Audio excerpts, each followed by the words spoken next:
Agur, Benur, gero arte, Bonaparte. Esaten zuenetakoa baldin bazara, orain mugikorrari begiratu eta agur patata eta kaixo pepino esan beharko zenuke. Estrenatu mugikorra prezio ezin hobean Euskaltelen bezero izate hutsagatik. Samsung 5G hau adibidez, hilean euro bakar bat ordainduta 2 urtez. Eta gero estrenatu berriz pepino bat.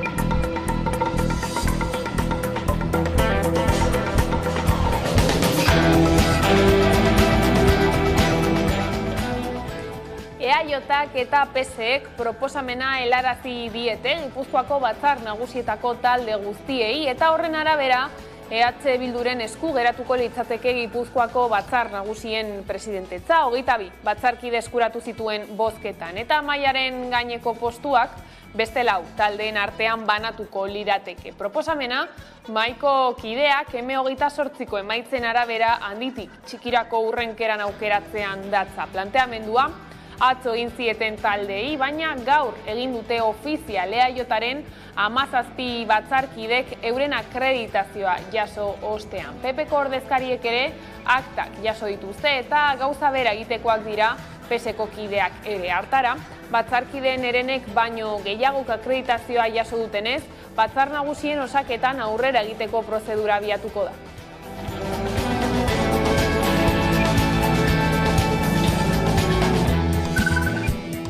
Gabon, Gasteizera egingo dugu orain izan ere gaur goizean kaleko jantzitako ertzainek protesta egin dute Eusko Legebiltzarraren aurrean hitzarmen berri bat eta Josu Erkoreka segurtasun sailburuaren dimisioa eskatzeko. Tranbia zerbitzua 2 ordu eten du Euskotrenek protesta egongo zela aurre ikusita. Ez da zerbitzua eten duten lehenengo biderra. Ekainaren batean ere trabatu zuten orduko hartan ertzainek baimenik gabe oztopatu zutelako. 15 egun falta dira Frantziako turra Euskal Herritik abiatzeko, baina oraindik ez dago argi segurtasuna bermatuta egongo den, giroa nahastuta dago eta ertzainen eta Eusko Jaurlaritzako segurtasun sailaren artean.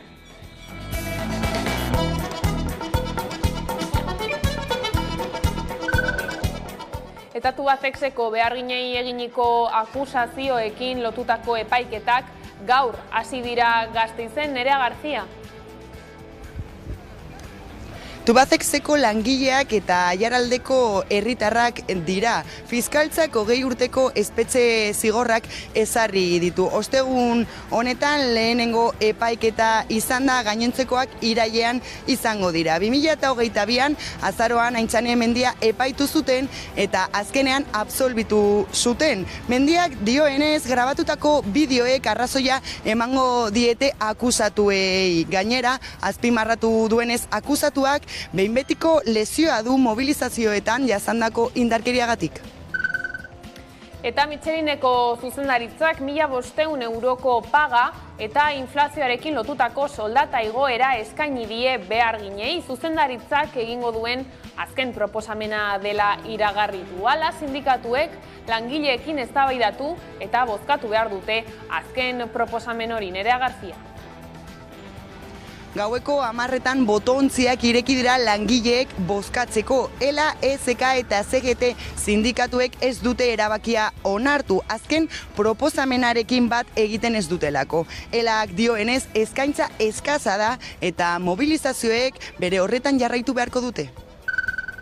Eta zaintzarekin lotutako lan gatazketan 5 eguneko greba zikloa abiatu zuten Gorabide enpresako langileek astelenean. Lan hitzarmenaren negoziazioa blokeatuta dagoela salatzen dute beharginek eta borondate falta egozten diote Bizkaiko Foru Aldundiari. Gaurkoan beste urrats bat eman dute eta 2 eguneko kanpaldia hasi dute. Gainera, grebalarieko hartarazi dutenez, ez dute greba mugagabea baztertzen.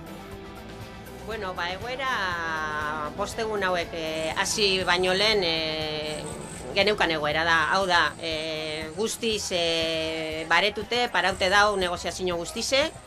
Ez dugu azken egunetan euki inolako kontakturik ez da enpresarekin eta ez da aldundiarekin. Argudiatzen dabe batzuk eta bestiek ondino batzarrak ez dauzela eratute. Baina, badakigu hori nolabait trampa bat dela, ze hauteskunde garaian ere itxartu die gauzak, adibidez, residentzitako egoera konpondu edo behintzet erabaki bat hartu da horren inguruen. Eta 2020an gertatutako Zaldibarko luiziak bi auzi ireki zituen, bata 2021 batean itxi zen fiskaltzak eta auzipetuek sinatutako akordioarekin. Bigarren auzia ingurumenaren aurkako delituagatik irekitakoa berriz Durangoko auzitegiaren eskutan dago. Gaur hain justu zabortegiaren jabea zen Berte Recycling enpresako arduradunak Durangoko epaitegietan deklaratzekoak ziren, baina bertan behera geratu da saioa. Testuinguru horretan, Zaldibarko zabortegia arrisku handiko egoeran dagoela ikertu dute. Arantxa Tapia sailburua mintzatu da gaiaz, Euskadi Irratian entzun. Txosten horrek esaten duena gainea da, horren gainean ezin dela ezer ere egin, o ez litzatekela ezer egin behar. Baina argi utzi nahi dut, maila behekoenean, bai, baino oraindikan egonkor dago, ez dago arriskuri zentzu horretan. Izugarrizko eurite bat gertatze baldin bada zerbait desplazatu daiteke, edo zen menditan gerta daiteke. Eta gure errepideak ere lurjausiak izaten dituzte euri asko dagoenean. Baino gaurkoz dauden parametroekin eta azterketaren arabera egonkor dago. Posta bidezko bozaren berri emateko ekitaldi bat antolatu du EH Bilduk gaurkoan Bilbon. Gogorarazi du uztailaren 23an aurrez aurre botoa eman ezingo duenak aurretiaz posta bidez bozkatzeko aukera duela. Matutek azpimarratu du Euskal Herritarren interes sozialak eta nazionalak defendatzeko bermea dela EH Bilduren aldeko boza. Madrilen pauso gehiago emango ditugu eskubide sozialetan eta aldaketa sakonagoak emango ditugu herritarren arazoei erantzuteko. Uztailaren 13ko hauteskundeetan langileen eta gehiengo sozialaren eskubideak ditugu jokoan. Horregatik da, garrantzitsua da ezkerreko subiranisten boto guztiak zenbatzea. Egunean bertan, ezinezkoa baduzu presentzialki bozkatzea gogoratu. Posta bidez botoa emateko aukera duzula uztailaren 13ra arte. Euskal Herria Bilduren aldeko botoa da, Euskal Herritarren interes sozialak eta nazionalak defendatzen dituen euskal boto bakarra. Eskuina gelditzeko eta inboluzio saiakerei aurre egiteko boto eraginkor bakarra. Euskal Herria Bildurena da. Guk ez dugu zalantzarik PP eta Feijóorekin. Guk argi eta garbi diogu. Gure esku badago, eskuinak eta eskuin muturrak ez dute sekulako gobernatuko. Eta kulturarloan gaur hasi da azken arrok jaialdia Gasteizen.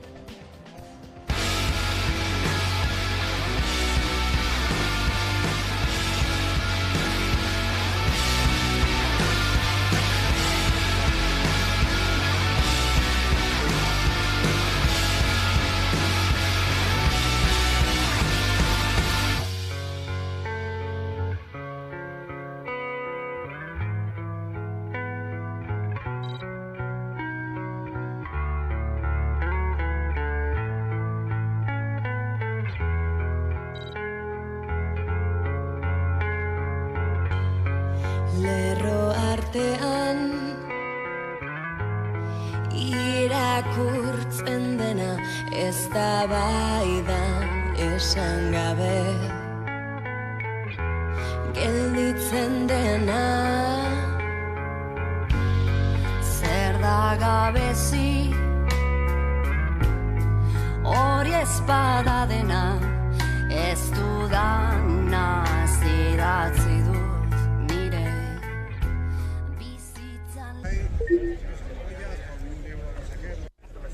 Guztiak, orokorrean. Oraintxe bertan Lier, baina gero, etortzen diren berriak eta larun batean Alter Bridge baita ere, nik badaukat ikusteko gogoa. Ni berez ez daukat inongo favoritorik, guztiak etortzea, ikustera nator. Lier taldeagatik. Bakarrik? Bai, bakarrik. Ni berdin zait, ni biharra egiten nun lehen hemen, eta bain da disfrutateko momentua, berdin zait. Bai, ni jun izana izatortxutara, binarrok daula, baino azken arrokea, kriston giro ona, supongo. Bain digo izan lehenengo kontzertua, baino... Talde berriak aurkitzea, azkenean esan dudanez, ez daukadanez favoriturik, ez dudanez ezer ikusi nahi, bueltak agongo garela uste dut. Niretzat Alter Bridge, gaur Monster Magnet, The Pretenders, direla klasikazo bat. Iaz, Gasteizko jaietan, komuneko kolan egola etorri zitzaizkian nire ikasle hoiak kubatekin trago bat eskatzea. Kubata trago bat eskatzea.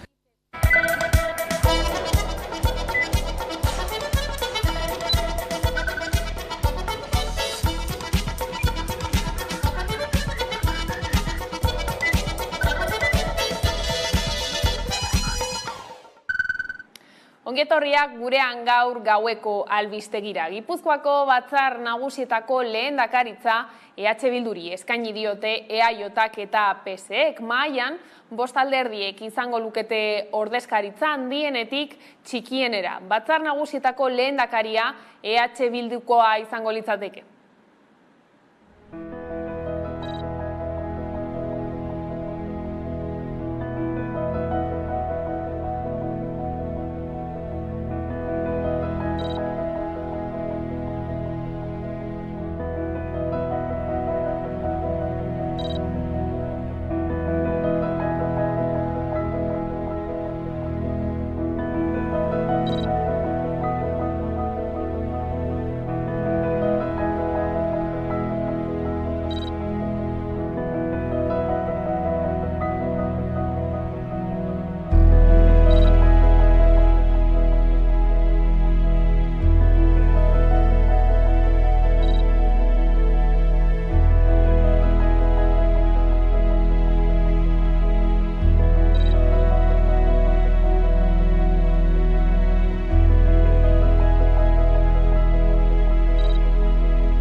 Eta PP Gipuzkoako batzar nagusietako mahaian sartuko da EAJari babesa ematearen truke. Iriarteren arabera, EAJaren eta PSren arteko akordioaren lehen ondorioa da Gipuzkoan elkarrekin koalizioaren babesarekin Iriarteko 24 boto lortuko lituzke. Mendozak PSkoak lortzeko izango lituzkeenak adina. Balantza, PPren 3 baiezkoekin desorekatu beharko litzateke.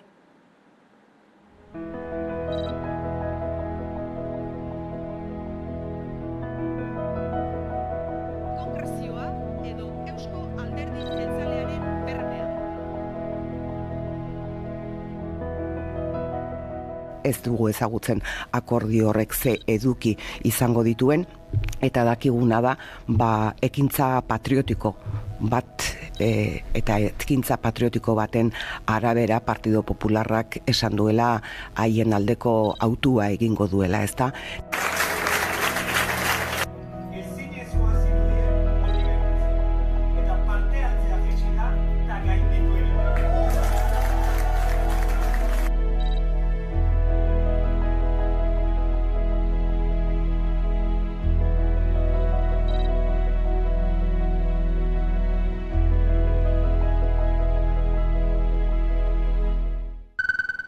Eta Nafarroan ostiralean eratuko da parlamentua eta negoziazioetan tirabirak nabarmenak dira. Azkena, atzokoa, geroa bai etzen PSN eta zurekin Podemosekin zuen bilerara joan, lehenagotik geroa baik PSNrekin hitzartua zuen bilera egin ez zutelako. Parlamentua eratzeko azken egunetan alderdien arteko ikamikek jarraitzen dute. PSNek giltzarria duen arren lehendabizi EH Bildurekin ez zuela negoziatuko eta orain geroa bairekin komeriak. Asteazkenean ziren biltzekoak 3ko bileran PSN, geroa bai eta zurekin Podemos. Geroa bai ez da bilerara agertu PSNrekin aldebiko bilera bat egiteko aldez aurretiko konpromezua urratu duela argudiatuta. Uxue Barkosen alderdiak duela 4 urte baino 2 parlamentari gutiagorekin uste du egungo egoera 2019koaren berdina dela eta mailan lehentasunez desertzeko eskatu du zurekin alderriarekin batera egin baino lehen. Maria Solanak ziurtatu du geroa bai eta PSNren arteko aldebiko bileraren konpromezua ekainaren 6an egin zuten bileran adostu zela. Guretzako hitz importantea zen, gobernuaren edukietaz, estrukturaz eta barretaz hitz egiten sikiera hasi aurretik, behar genuela jakin zein zen bakoitzaren papera. Bertzalde, geroa baik, Unai Ugalde aurkeztuko du Nafarroako Parlamentuko presidente karguko hautagai gisa. Hortziral honetan eginen duten bilkuran. Gogoratu behar da, PSNek eta geroa baik akordioa lortu zutela, sozialistek Nafarroako Parlamentuko presidentetza geroa bairentzat izatea onartzeko.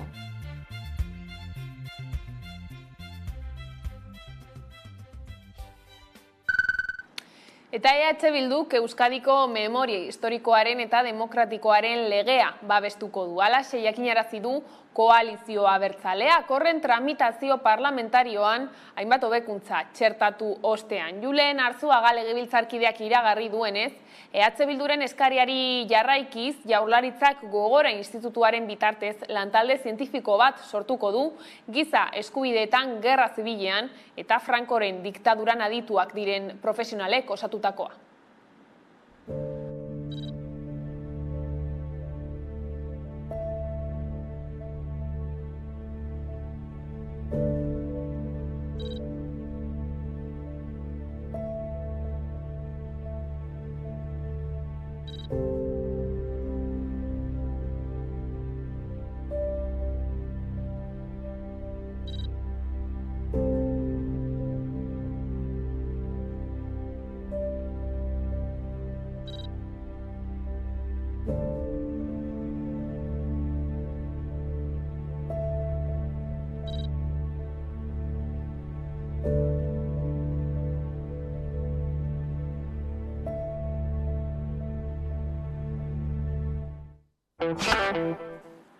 Eta lan gatazketan Tubacexeko mobilizazioetan parte hartu zuen bigarren pertsona epaitu dute ostegun honetan. Akusazioak Tubacexeko lan gatazkaren inguruko bi protestekin lotuta daude. Akusatuak mobilizazioetan identifikatutako, salatutako edo atxilotutako herritarrak dira. Horietako batzuk Tubacexeko langileak, baina baita Jaraldeko bizilagunak ere.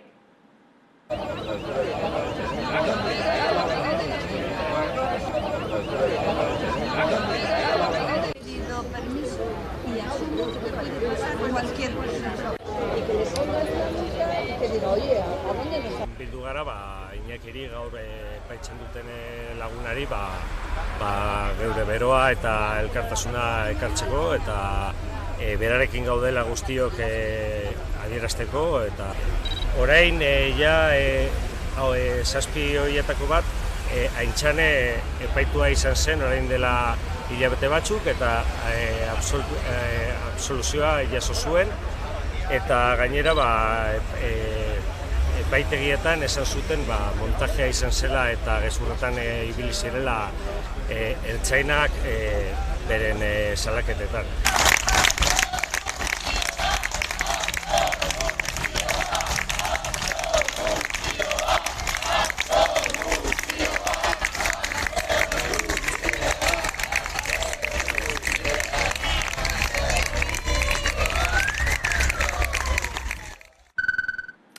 Eta Michelinek 1.500 euroko paga eta kapeiari lotutako soldata igoera eskaini ditu. Zuzendaritzak egingo duen azken proposamena dela iragarri du. Sindikatuek langileekin eztabaidatu eta bozkatu behar dute azken proposamen hori, hala erabaki dute sindikatuek ela izan ezik.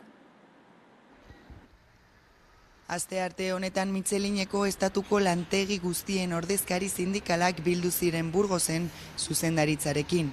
Lasarte Horiako sindikatuak izan ezik.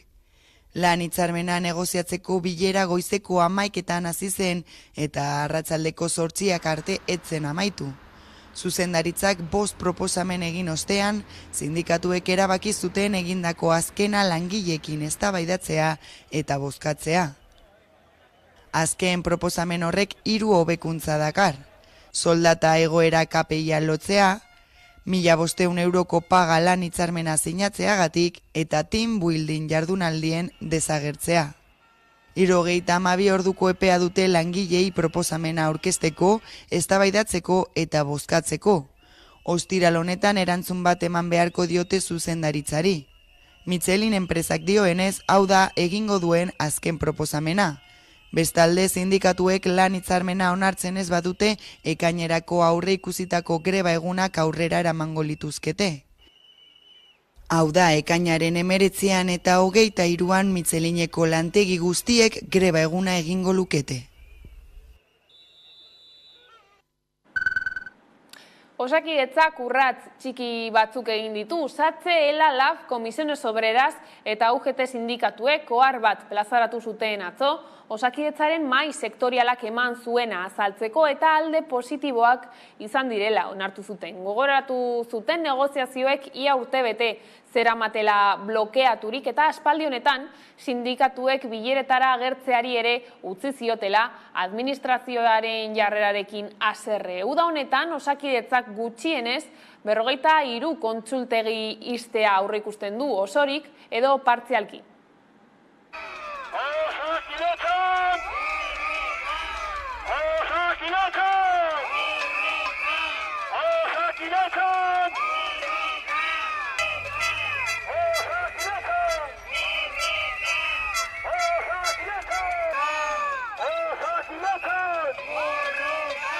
Sistematikoa dago langile kontratuetan. Mahai sektoriala blokeatuta dago. Bertan ez da ezer negoziatzen. Lankideak baja, azpeziak. Osasun publikoa! Osasun publikoa!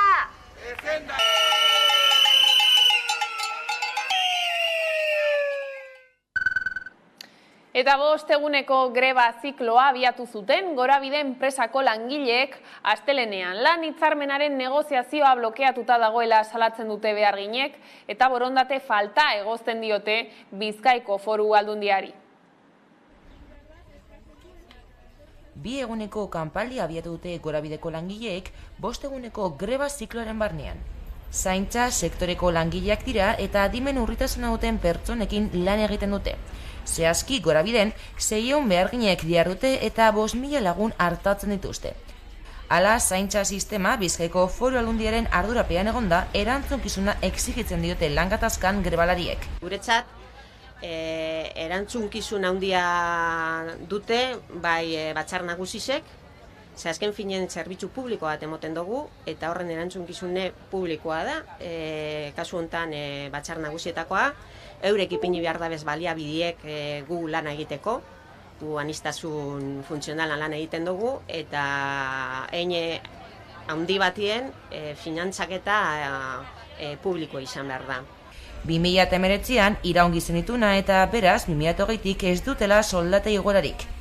Dagoeneko 20 greba egun baino gehiago egin dituzte. Hala ere, enpresak eta Gorabidek negoziatzeko borondaterik ez dutela ohartarazi dute.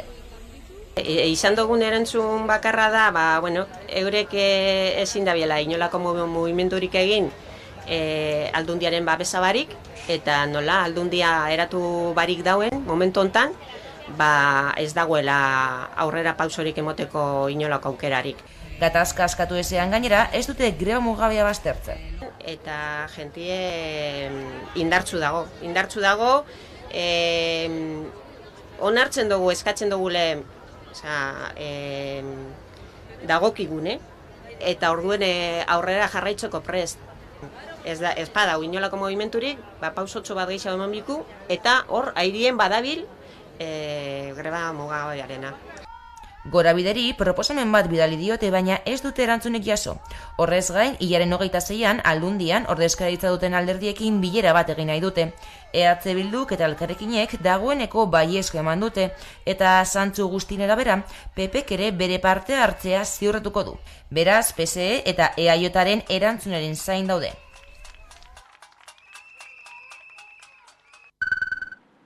Lanean dauden emakumeek gizonek baino 1,1 ordu gehiago ematen dute adingabeak zaintzen. Aktibo dauden herritarren artean, 2 dio zailtasun ugari dituela, lana zaintzarekin eta norbere bizitzarekin bateragarri egiteko. Oraindik orain, zaintza lanen banaketan ezberdintasun nabariak daude emakume eta gizonen artean. Eustat, Euskal Estatistika erakundeak, lana, familia eta norberaren bizitza batzeari buruz egindako inkestaren azken emaitzak argitaratu ditu.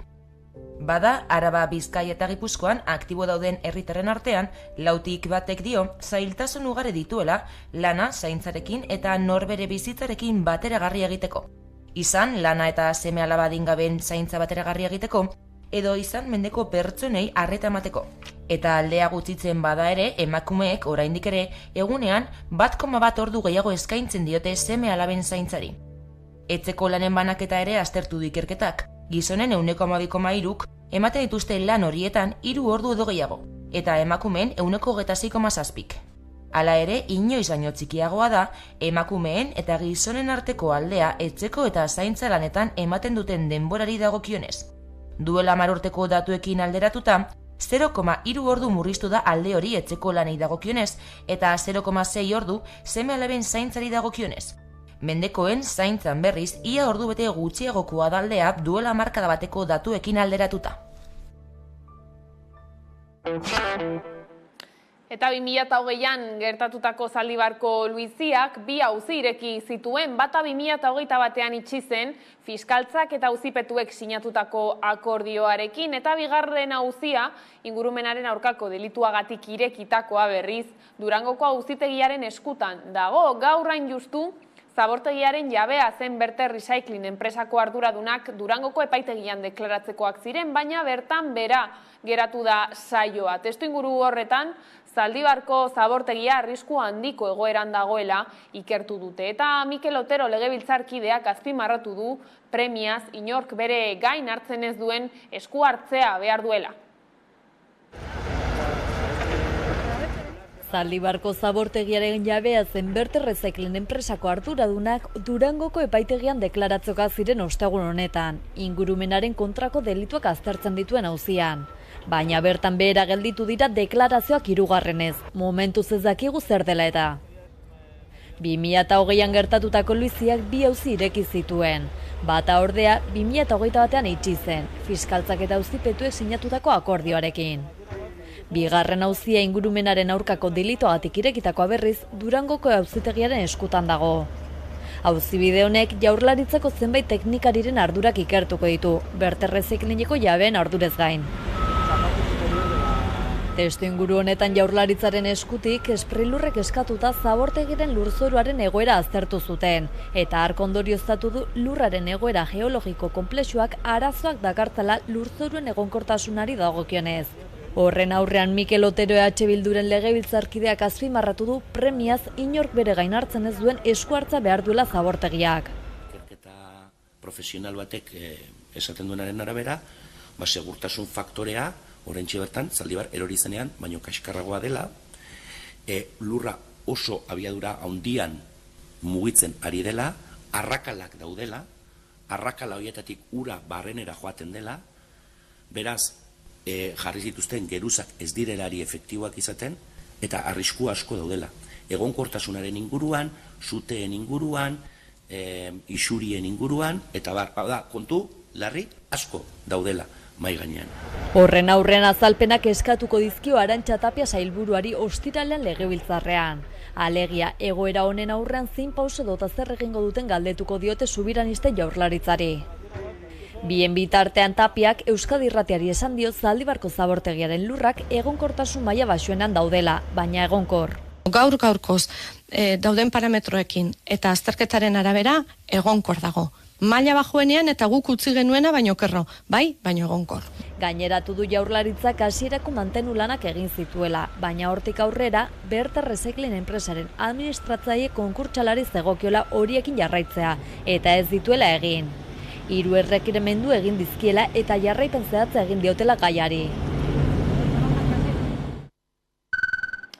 Debako zubia birgaitzeak ondarearen Europako saria irabazi du. Gipuzkoako Foru Aldundiak bere gain hartu zuen haren birgaitzea 19. mendeko zubiak eraikitzeko teknika ahaztuak aztertu. Zorain, Europako Batzordeak eta Europa Nostrak ingeniaritza zibilaren adibide bikaintzat jo dute proiektua. Europako Batzordeak eta Europa Nostrak Debako zubia birgaitzea ingeniaritza zibilaren adibide bikaina dela onartu eta Debako zubia birgaitzaren proiektu aukeratu dute Europako ondarea 2023 sarien irabazletako bat izateko. Saridunek 10.000 euroko dirusarie jasoko dute eta Europako ondare sarien ekitaldian omenduko dituzte irailaren 28an, Veneziako Palazzo del Cinema aretoan. Guztira 21 herrialdetako 30 proiektu saritu dituzte edizio honetan. Historia luzea du zubi honek, atzera eginez Doneiako bideko erromesek eta inguruko bizilagunek Deba ibaia gainditu behar izan zuten txalupa pasabide batean edo errepidean gora Sasiolaraino. Harik eta 1876an Antonio Kortazarrek Mutriku eta Debako ertzak lotu zituen arte. Lasturko Harrobitik datorren kareharrizko egitura horrekin. Kareharrizko egitura hori zuraren gainean dago, seguraski aritzaren gainean zimendatzeko. Hala ere 2018ko uztailaren 5 goizaldean herritar asko hartarazi zituen zarat handi batek. Harriak bata bestearen gainean irristatzen hasi ziren eta zubia kolapsoaren ertzean geratu zen. Berehala itxi zuten trafikoa eta Gipuzkoako Foru Aldundiak bere gain hartu zuen haren birgaitzea, bizilagunen pasabidea ziurtatuz eta ondarearen kontserbazioa bermatuz. Lehen larrialdi fasean funtzio bikoitza betetzen zuen egitura bat ezarri zen, zubiari eustea kolapsoa saiesteko eta oinezkoentzako erabilera bermatzea. Proiektu honetan oso garrantzitsuak ziren baliabide osagarriak berariaz egokitu eta diseinatu ziren zubi hori birgaitzeko. Behin egonkortasuna ziurtatuta birgaitzaren proiektua lantzen hasi ziren, eta lan horretarako 19. mendeko zubiak eraikitzeko teknika ahaztuak aztertu behar izan ziren. Azkenik gangak desmuntatzea erabaki zen aldez aurretik harlandu bakoitza zerrendatuz erdiko pila berreskuratuz eta 2 gangak berrereikiz. Deba eta Mutriku herriak berriro lotzeko aukera eman duen obra izan da hau.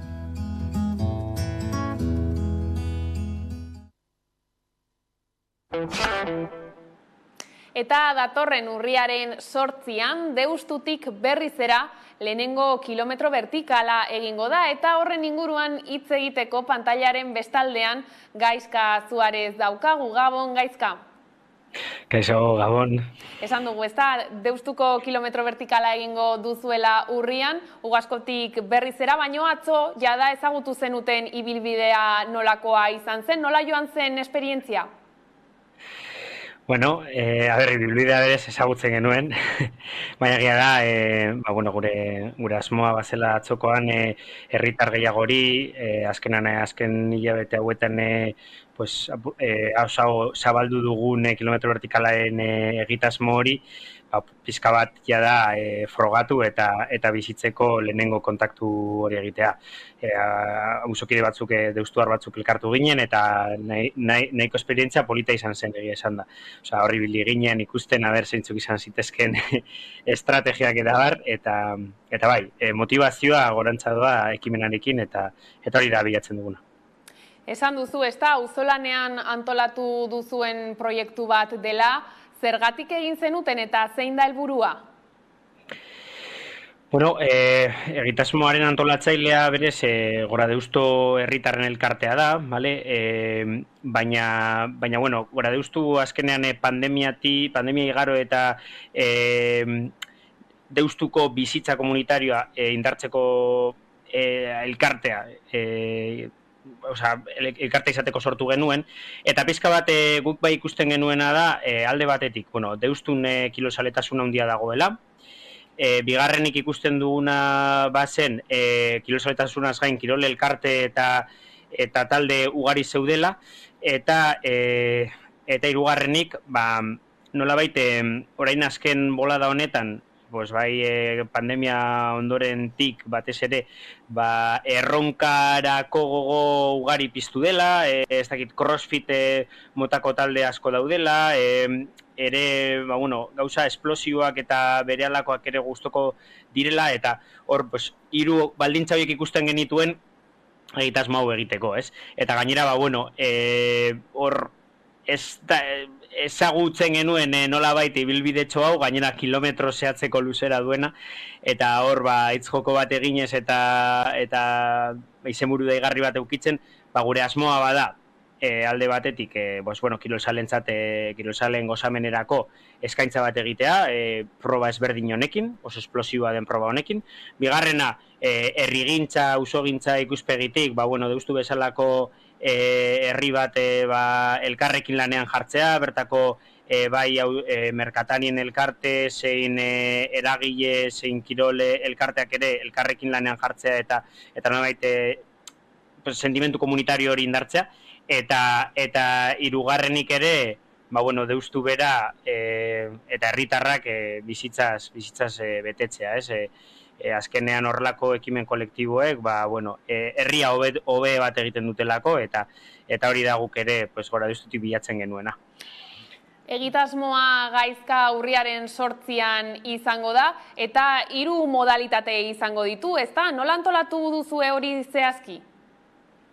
Bai, azken finean gure asmoa bada, berez bai erronka moduan, eta lasterketa bat da, azkenean pro bat da, eta lehiakortasuna ere hor maigaineratu nahi dugu, baina bizka bat ere perfil ezberdinetarako eskaintza egin nahi genuen. Eta horregatik 3 modalitate ezberdin ditugu, alde batetik gaztetxoen modalitatean, non 18 urte zazpikoek 14 urtera arte parte hartuko duten, eta hor bai ikusten genuen, nola baite erakargarri izan zitekeela aipatutako kirole talde hauetan ibiltzen diren gaztetxo horiek, leku bat eukitzeko tartea izatea.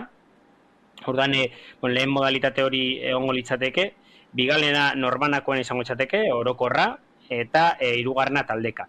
Horiek guztiak erlojuaren kontra izango dira, eta hau bada, aipatzeko gauza bat, azkenean kilometro bateko ibilbidea da, eta arrazoi teknikoak badira, nolabait lasterketa guztiok batera esabiatzeko, baina baita ere beste helburu bat dago. Azkenean erlojuaren kontrako saioa izanik, alde batetik parte hartzaileentzako erraztasun gehiago dagoela uste dugu, azkenan bakoitzak bere ritmora igo dezakelako, eta orduan helburuen arabera batzuek lehiakorrago eta beste batzuek gehiago parte hartze hutsagatik egin dezaketelako. Eta gainera, ikuslearentzat ere, gure asmoa badelako, azkenan deustuarrak bertara gerturatzea ikustera ere, goiz zoragarri bat bertan gironean pasatzeko ere aukera ematen zuela, eta bere auzokide ezagunak lehiatzen ikusten pasatzea goiz guztian zehar. Orduan, erlojuaren kontra izango da, guztiek erlojuaren kontra izango dira, baina taldekakoan bereizgarri badago, lauko taldea izango da, eta azkenengoaren denbora kontatuko da, bizik txirrindularitzako taldekako erlojupekoen antzera. Eta horrekin, azkenean ere, taldean egitearen gauza politori, elkarrekin egitearena sustatu nahi genuen, ez? Behar bada horren maila handia ez daukaten gazte kuadrillak edo bestelako kuadriek, ere anima daitezela eta elkarrekin egitera ausar daitezela, ez? Orduan hori da pixka baten modalitateen zentzuak eta helburuak. Ikusten dugu, ez? Familia osoarentzat aproposa den egitasmoa dela. Ez dakit izen emateko epea irekita dagoen, eta nola eman dezakegu izen emate hori? Egia da oraindik apurtxua geratzen dela, urriaren 8 arte, baina hau da tartean dagoela, eta gu izen ematea irekia daukagu. Irekia daukagu online bidez, kirolprobaken webunetik, kirolproba.eusen, eta azkenan oso erresa da, bertan formulario txiki bat beteta eta deskripzioaren zenbatekoa ordenduta, izen eman egingo da. Gainera izen ematearekin, batera, esandakoa, frogarako berme guztiak, dortxala barne, eta asegurua ere izango da. Eta baita ere, beste kontu polit bat iruditzen zaiguna, kirol kamisetarena. Kirol kamiseta berezi bat prestatu dugu, deustun bertako merkatari batek egingo duena, prestatuko diguna, eta gainera, babesle ezberdinen presentzia izango duena. Orduan, izen ematearen ezaugarriak dira, animatzen dugu parte hartzera 3 modalitateetako edozeinetan, eta erraza da. Eta, informazio gehiago nahi izan ez gero, gora deusturen Instagram kontutik, edo Telegram kanaletik jaso daiteke informazioa.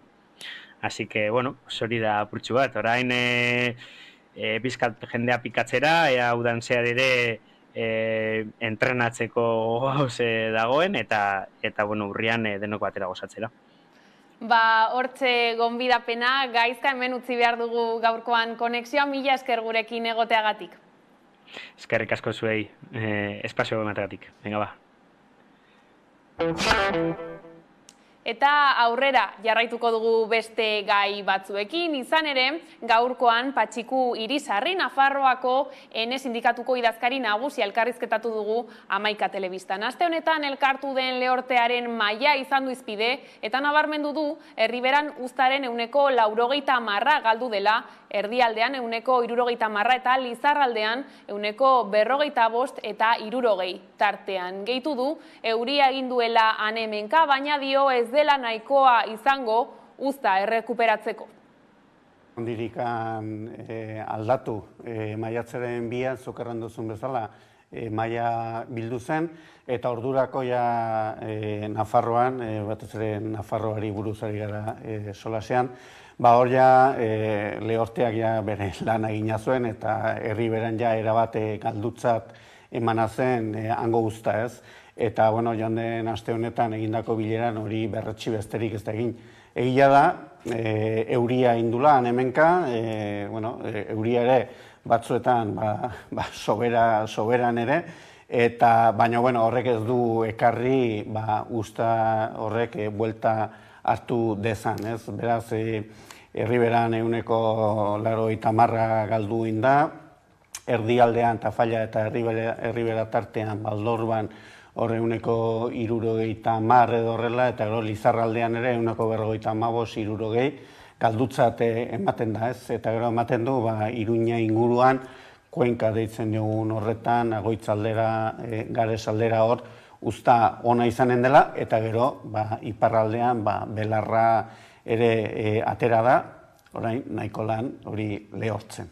Baliagarriak izan dira, batez ere, ez ginelakoz bakarrik nekazal sindikatuak eta baizik, eta etortzen zenbait ere Pelloria emeteko ordezkaria Nafarroan, gero Intiatik ere gerentea, eta Intiak nolabait aholkularitza lana egiten du, nekazari zer landatu, zer ez, horrelako lan bat egiten du, eta valorazioa positiboan ikuste dut, bildu, imar dela, han izaten da mai bat nun bakoitzak bere ekarpenak egiten dituen, eta orduan gure ustez beharrezkoa zen, eta gauz batzuk egin dira, beste batzuk ez dira lortu, baina positiboa. Ez du nola ere zer nolako margina du Nafar gobernuak esaterako alako krisi bati aurre egiteko? Margina oso txikia, zeren azkenean niro laguntza hauek ere Europatik heldu den nekazal politikako PAK horreri lotuta daude, eta orduan Nafarroa ari zen itxoiten Espainiako gobernuak ean noiz ateratzen zuen lehortearen dekretua, ez? Orduan dekretu horrek markatu egin ditu ze diru laguntza izanen diren, eta gero, noski, Nafarroko gobernuari, eta beste batzui bezala, hortxe hauteskundeak tokatu zezkio tartean, eta orduan, gelditu dire hor, inpas batean, eta Nafarroko gobernutik, dibidez ez dute beste diru laguntza gehigarririk jarri, ez? Baina, ikusiko dugu hurrengo hilabetetan zer gertatzen den. Aipatzen zenuen Europatik iristeko pakete hori zertan datza edo nola iristen diezuezuek? Azkenean nekazal politika orokorra da, eta hori 6-7 urtetikan berritu egiten da, eta hori orain berritu egin da, ez? Hor neurri berri batzuk ere planteatzen ziren, ekoregimenak deitzen direnak eta orduan bete behar batzuk badira hor, eta bete behar horietan lehorte dela eta bai sartu dituzte malgutasun batzuk, ez? Adibidez, zuk zure lurren 100% uzten altzen nun erain gabe. Lehorte dela eta hori igo indute 50%, ez? Azkenean lan egin eta ezerrez biltzeko, hori da neurri bat, ez? Edo zure abereak mendian egon behar dute 120 egun, eta hori erdira jaitsi egin dute, ez? Zenbait tokitan ez delakoz nahiko bazkarik hainbeste egun egoteko, ez? Orduan, hor bai hartu direla neurri transversal batzuk, ez dirutan, baizik eta manejoan eta bai errazteko, ez? Bestalde, Bilboko La Bolsa eraikinean abiatu dituzte Udako Euskal Unibertsitatearen aurtengo Udako ikastaroak zientzia jendartera gerturatzearen inguruan ikusi.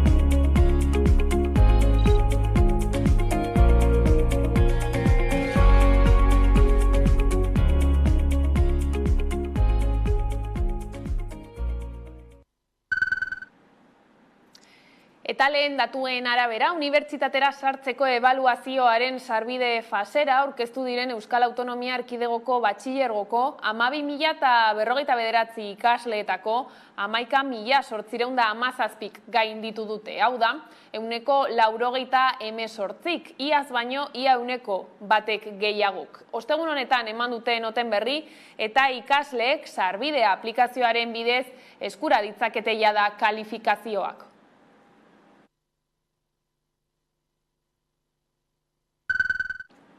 Bestalde, Eusko Legebiltzarrak baztertu egin du prozesu judizialak euskara hutsean egiteko eskaera. Arabako, Bizkaiko eta Gipuzkoako justizia administrazioak oraindik ez du euskararen normalizazioa lortu. EH Bilduk Eusko Legebiltzarrean salatu duenez. Auzi osoak euskaraz egiteko proposamena baztertu egin da, euskalduntze prozesuak mailakatua izan behar duela argudiatuta. Bosgarren puntua, EH Bildu talde parlamentarioek egindako legez besteko proposamena, justizia administrazioan hizkuntza eskubidea bermatzeko proposamenak martxan jartzeari buruz. Eztabaida eta behin betiko ebazpena. Talde proposatzailearen txanda, EH Bildu taldearen ordezkaria den Saez Egilaz andereak dauka hitza ekimena aurkeztu eta defendatzeko. Horregatik, justizian euskaraz aritzeko dugun eskubidea oinarri izanik eta justizia euskaldun baten aldeko borroka ezinbestekoa dela sinetsita, honako proposamen hau dakarkigu gaurkoan. Lehenengo puntuari dagokionean, kezka eta dugun ardura publikoak bultzatu gaitu honako proposamen hau egitera. Azken urte eta hilabetetan jakina da euskararen kontrako oldarraldi bat bizi dugula epaitegietatik ere.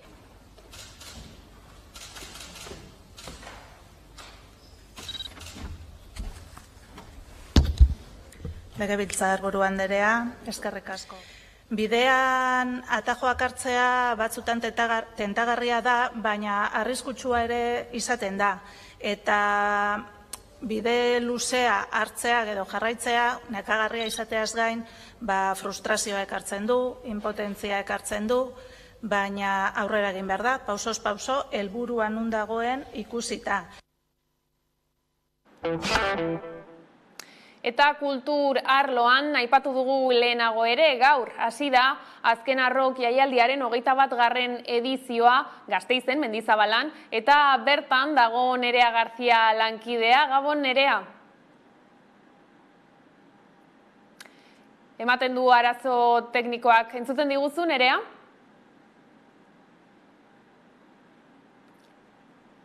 Momentu honetan ez dugu Nerea entzuten, beraz aurrera jarraituko dugu albistegiarekin eta geroago saiatuko gara berriz ere zurekin Nerea konektatzen. Gasteizen ere Geu elkarteak euskararen alde lan egin du urte osoan zehar eta gune hori du finantziazio guneetako bat. Aurten, 10. aldiz kudeatuko du Txosna Aiotz plazan. Abuztuaren 3 izango da Geu Txosnaren inaugurazioa, 10 urte, 11 esku leloarekin.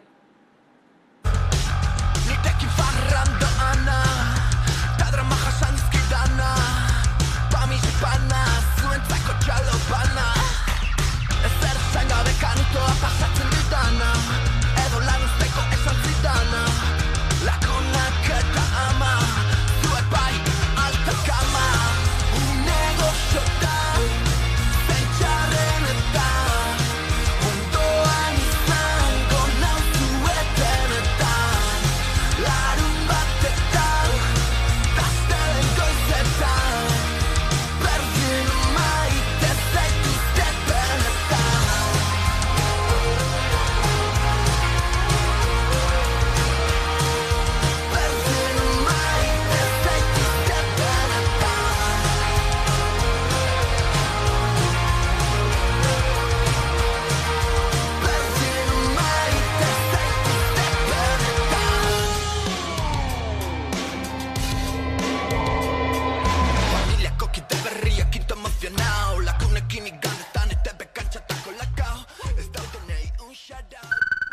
Arestian aipatu bezala, azkena rock jaialdia gaur hasi da Mendizabalan eta Nerea Garzia egonda bertan. Lierren kontzertuak hasiera bikaina eman dio jaialdiari eta haiekin egoteko aukera izan du.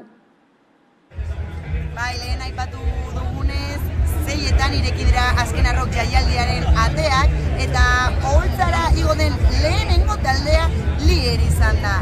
11 telebistako lan taldea Lier taldearekin izan da. Eskerrik asko gurekin izateagatik, oholtzara igo den lehenengo taldea zarete, nolakoa izan da giroa, arratsaldeko 6etan. Egia esan nik espero nuena, baina asko zoea. Esan zigutenean lehenengoak izango ginela, esan zen como, que bajón. Gaina hori, ateak 6etan irekita, guziak eta laurden, baina pilo bat zegoen. Irutu zait, benetan, igualtzan txokea izan da gehiago, uste nola laukatu egon ziela, eta horrik ustea, bosteuna piko pertsu, zakizen bat zen. Jende asko, oso. Zuen lehenengo aldia da hemen azkena rocken, eta alaba da, nola izan da hemen ikustea, ze azkena rock jaialdi garrantzitsua da. Egia esan asko postu ginen, beraiek gurekin kontatzen zutela jakitean. De hecho, kontzertu hau dago daramagu arrastatzen 2020-tik, pandemia urte hortan jo behar genuen, eta azkenan 23 atzeratu da. Baina, eta orduan, ja genden, venga. Baina, sekulako poza, gu gaina jaialonen fana gea, irutze segulako gelditzen den rockaren oasietako bakarrenetako bat, hemen gertu inguruan mintzat, eta pozgarria. Orduan errepikatzeko ekin, ez? Albada nola ez, gurutzako plazera hona itzultzea, eta pixkat ilunago dagoenean jotzea, aberalden argiak eta erabiltzeko. Eta ja lana eginda, orain ze plana, gaur geratuko zarete hemen, 3 egunak, nola bizi izango duzue azkena rock? Ojala, ez bihar lanera jumar dugu denok, hemen eta... Gaur bai, ez? Eta etxea. Gaur, gutxi, pixkat egon, etxera. Zein da hemen kartelan dagoen artista favoritoena edo ikustea nahiko zenukena? Nik neukan nintu Ninkus eta Iggy Pop ikusteko izangoa, baina gaur ez dira. Eta pixkat ningoten un pozo. Gero ere ikusi dagoela Txeri Kuri dela Runawayseko abeslaria, eta hori ere kuriositatea neukan ikusteko abertzen egiten duen, ez dut entzuten gaur egun musika. Eta hoxe, baina gaur nago pixkat horrela. Agian urrengo edizioan edo publiko eta artista bezala etorriko zarete kontzertuaz disfrutatzeko. Ziurretazko gara berriz.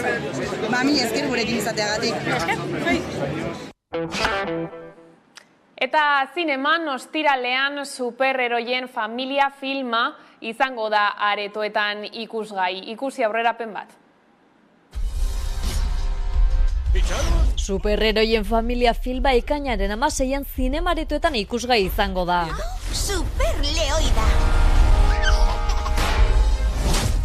Edwigek 11 urte ditu eta aitaren superheroi mozorroa txikitu du. Horregatik aita ezingo da gehiago superleoi izan. Baina bere bizitzak sekulako aldaketa jasango du. Aita ordezkatuz hiriko superheroi bihurtzeko aukeratzen duenean. Superleoiren lana batetik bestera igarotzen da eta ni hurrengoa naiz! Superleoi berria naiz! Horretarako ordea arazo bakarra dago, baldarretan agia da, ez dago oso sasoian eta superheroi izateko baino interesa handiagoa du bideojokotan jolasan ibiltzeko. Norbait fidagarria aurkitu behar dut.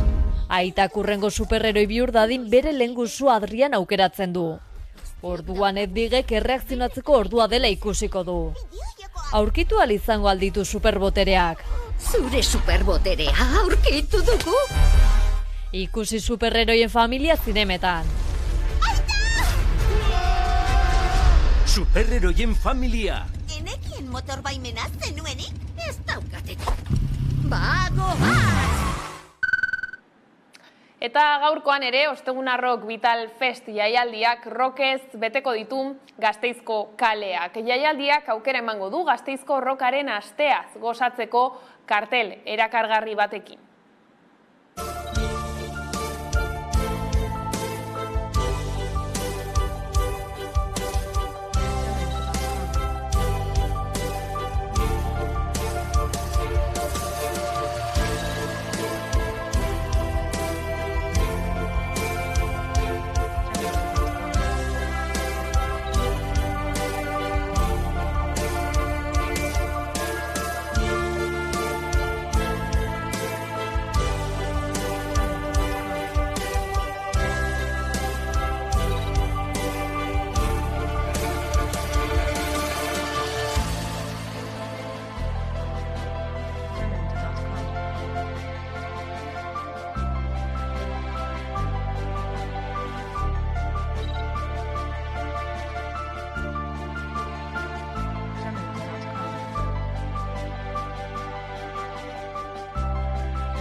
Eta ekitea Gasteiztar saskibaloi taldea da. Ekitarra taldeak aurrera eraman duen proiektua da. Autismoa eta desgaitasun mentala duten neskak eta mutilak talde normalizatuetan jokatzeko gai izatea du helburu nagusia.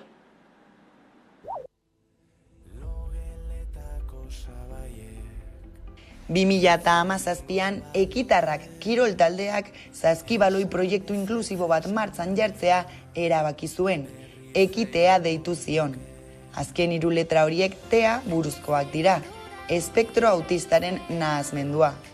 Ia kide guztiak autistak dira. Gainerakoek desgaitasun intelektuala dute. Ekitearen helburua da neska eta mutil horiek ahalik eta modu autonomoenean jolasteko gai izatea. Saskibaloiko lehiaketa hauei esker, harreman sozialak eta autoestima hobetzen dute, lagunak egiten dituzte, taldean jokatzen eta arauak betetzen ikasten dute, maila fisikoan eta koordinazioan aurrerapenak lortzen dituzte, eta frustrazioa kudeatzen ikasten dute. Gure azkeneko helburua da jokalari hauek talde normalizatuetan sartzea. Aurten izan ditugu 2 jokalari gurekin jolasten, bat kadete taldean eta beste bat seniorrean. Guretzako da garrantzitsuena beraiek pozik ikustea eta, gero irabazten bada hobeto, baina ez du gehi inporta. Oso beharrezkoak dira, zeren ez daude aukera anitz hauentzako eta talde gehiago sortu beharko lirateke Euskadi mailan. Sánchez zaizkiz kanartzaz asko.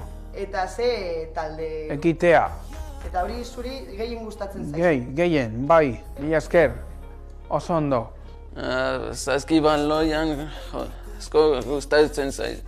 Biko LeBron James zaitu jugatzea, baskibola eta naiz ekitea, bendika, etori, Van Gorka, etc. Denbora asko jolastu dut.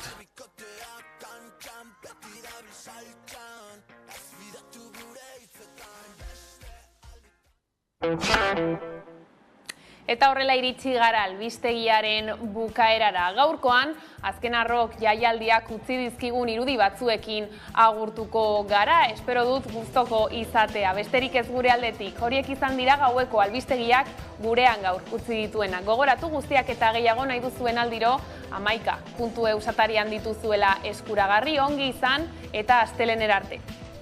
Ez dezatela esan, saiatu ez zinenik.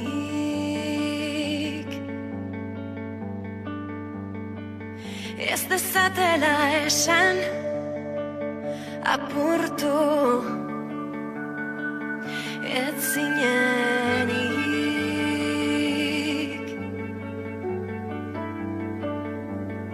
Zer dakite astu noiek zure barne matxinadez, mamuei tiraka gailurri.